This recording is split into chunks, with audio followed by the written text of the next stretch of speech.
누가복음 7장 24절부터 27절입니다. 요한의 심부름꾼들이 떠난 뒤에 예수께서 요한에 대하여 무리에게 말씀하셨다. 너희는 무엇을 보러 광야에 나갔더냐? 바람에 흔들리는 갈대냐? 아니면 무엇을 보러 나갔더냐? 비단 옷을 입은 사람이냐? 화려한 옷을 입고 호사스럽게 사는 사람은 왕궁에 있다. 아니면 무엇을 보러 나갔더냐? 예언자를 보러 나갔더냐? 그렇다. 내가 너희에게 말한다. 그는 예언자보다 더 위대한 인물이다. 이 사람에 대하여 성경에 기록하기를 보아라. 내가 내 심부름꾼을 너보다 앞서 보낸다. 그가 내 앞에서 내 길을 닦을 것이다 하였다. 아멘. 24절에 요한의 심부름꾼들이 떠난 뒤에 예수께서 요한에 대하여 무리에게 말씀하셨다고 했습니다. 사람들이 요한에 대해 의심이 많고 줏대 없는 변덕스러운 인물이라는 생각을 갖게 될 것에 대비해 요한의 권위를 회복시켜 주시기 위해서 하신 말씀입니다. 24절에 너희는 무엇을 보러 광야에 나갔더냐라고 하셨습니다. 광야는 요한이 살던 곳입니다. 요한의 중심 사역지가 광야였습니다. 많은 군중들이 세례 요한을 만나러 광야로 모여들었습니다. 요한에게로 사람들이 모여들었습니다. 왜 요한에게로 나갔느냐고 질문하시는 것입니다. 24절에 바람에 흔들리는 갈대냐라고 하셨습니다. 광야에 있는 갈대를 보러 나갔느냐? 라고 하십니다. 자연 경관을 보러 나갔더냐? 이 사람, 갈대를 보러 나간 사람은 구경하는 사람입니다. 교회를 다녀도 구경하러 다니는 사람도 있습니다. 바람에 흔들리는 갈대는 의지가 박약하고 우유부단한 사람을 말합니다. 요한은 흔들리는 줏대 없는 자가 아니고 자신의 사역을 훌륭하게 수행했던 확고한 신앙인이었습니다. 25절에 아니면 무엇을 보러 나갔더냐? 비단 옷을 입은 사람이냐? 화려한 옷을 입고 호사스럽게 사는 사람은 왕궁에 있다고 하셨습니다. 화려하게 사는 사람을 보려면 광야로 나가지 말고 왕궁으로 가야 한다고 하셨습니다. 요한은 상류층 사람이 아니라고 하시는 것입니다. 화려한 옷을 입은 사람은 왕의 신하를 말합니다. 로마 권력에 기생하는 이스라엘 지도자들입니다. 세례 요한은 낙타줄 옷을 입고 지냈습니다. 요한은 세상 권력의 비리를 준엄하게 꾸짖었습니다. 요한은 권력의 그늘에서 아첨하며 살았던 사람과는 달리 오직 하나님께 받은 사명을 굴절없이 훌륭하게 수행한 사람입니다. 광야에서 사는 사람들이 입고 있는 그런 낙타줄 옷을 입고 살았던 세례 요한입니다. 오늘날은 권세자와 부자와 TV 탤런트와 인간을 자랑합니다. 인간을 하나님보다 더 중히 여기는 것이 문제입니다. 물질을 숭배해서 재물을 하나님보다 더 사랑하는 것이 문제입니다. 26절에 아니면 무엇을 보러 나갔더냐? 예언자를 보러 나갔더냐라고 하셨습니다. 사람들은 요한을 예언자로 알고 광야로 가서 만났습니다.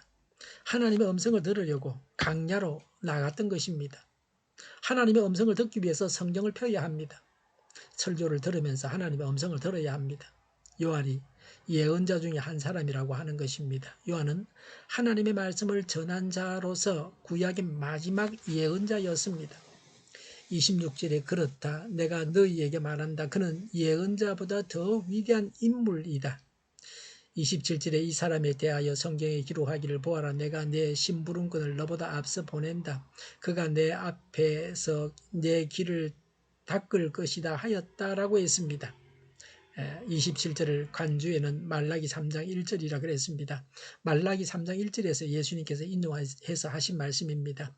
세례 요한은 예언자보다 더 위대한 인물입니다. 왜냐하면 선지자는 예수님을 예고했습니다. 예언했습니다. 요한은 직접 예수님의 길을 준비하기 때문입니다.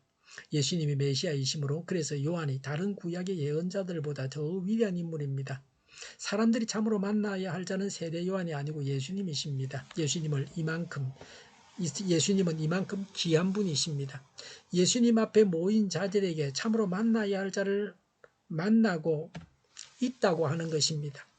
예수님을 중시하고 하나님의 말씀에 귀를 기울이고 예수님을 영접하라는 것입니다. 참으로 만나야 할 자를 바로 앞에 두고서 다른 사람에게 마음이 빼앗겨서는 안 됩니다. 우리의 관심이 예수님에게 집중되어야 합니다. 예수님은 갈대, 왕, 선지자, 세례요한, 그리스도, 하나님 이렇게 말씀하고 있습니다. 하나님은 최고의 존재이십니다. 오직 하나님을 의지해야 합니다. 하나님을 의심해서는 안 됩니다. 예수님을 믿고 사는 데 대해서 긍지를 가져야 합니다. 자부심을 가져야 합니다. 감사해야 합니다. 감격해야 합니다. 우리가 예수님을 우리 안에 모시고 산다고 하는 것은 구약시대의 사람과 비교할 때 말할 수 없는 복을 받은 것입니다. 요한이 예수님을 위해 예비했던 것과 같이 내가 누구를 위해서 준비할 것은 없습니까? 다른 사람이 사명을 잘 감당하도록 내가 돕고 준비해 줘야 할 것은 없습니까? 그런 준비는 나의 일입니다. 요한은 사람들에게 회개의 세례를 베풀어 예수님을 영접하게 했습니다. 사람들을 믿음의 길로 인도하기 위해서 내가 해야 할 바가 무엇입니까? 죄인들에게 죄를 회개하라고 촉구해야 합니다. 예수님을 영접하라고 권해야 합니다. 갈대같이 흔들리는 보잘것없는 인생이 예수님으로 인해서 하나님의 자녀요 영생하는 귀한 존재가 되었습니다. 세례 요한을 포함해서 구약시대의 많은 사람들이 대망하던 그 예수님을 우리가 우리 안에 모시고 있습니다. 이것은 복이요 감격적인 일입니다. 구세주요 하나님이신 예수님께서 내 안에 계심을 묵상합시다. 기도하겠습니다. 하나님을 믿고 구원받고 받은 구원을 전하게 하시니 감사를 드립니다. 오늘보다는 내일이 더 낫게 하옵소서. 교회가 분열되지 않고 하나가 되게 하여 주시옵소서. 모든 언론이 제 역할을 다하게 하여 주시옵소서. 정의가 강물처럼 흘러가게 하여 주시옵소서. 하나님을 대적하는 법을 만들지 않게 하여 주시옵소서. 코로나19가 물러가고 바로 백신 접종을 완료하고 치료제가 나오고 갇힌시간이 끝나게 하여 주시옵소서. 수도권과 부산과 영도의 환자 폭증을 막아 주시옵소서. 우리 동일교회가 만군은집하게 하여 주시옵소서. 예수 이름으로 명하노니 모든 병만은 물러가고 몸의 모든 부분들을 온전하게 될지어다. 신유의 기적을 베푸셔서 지금도 저희의 질병을 고쳐주시옵소서. 코로나로 고생하는 모든 자들을 고쳐주시옵소서. 교회와 나라를 고치시고 잘못을 제거해서 성결하게 하여 주시옵소서. 저희와 교회와 나라의 민족을 불쌍히 여겨 주시옵소서. 나라와 교회의 지도자 복을 허락하여 주시옵소서. 하나님께서 기뻐하시는 나라, 하나님께서 기뻐하시는 교회가 되게 하여 주시옵소서. 늘 맑은 공기를 마실 수 있게 하여 주시옵소서. 공부하는 학생들에게 지혜를 다하셔서 앞서가게 하시며 합격의 영광을 누리게 하여 주시옵소서. 오늘도 하나님 안에서 차고 넘치는 삶, 복된 삶을 살게 하여 주시옵소서. 감사와 찬양을 주님께 돌려드리며 예수님의 이름으로 기도하옵나이다. 아멘.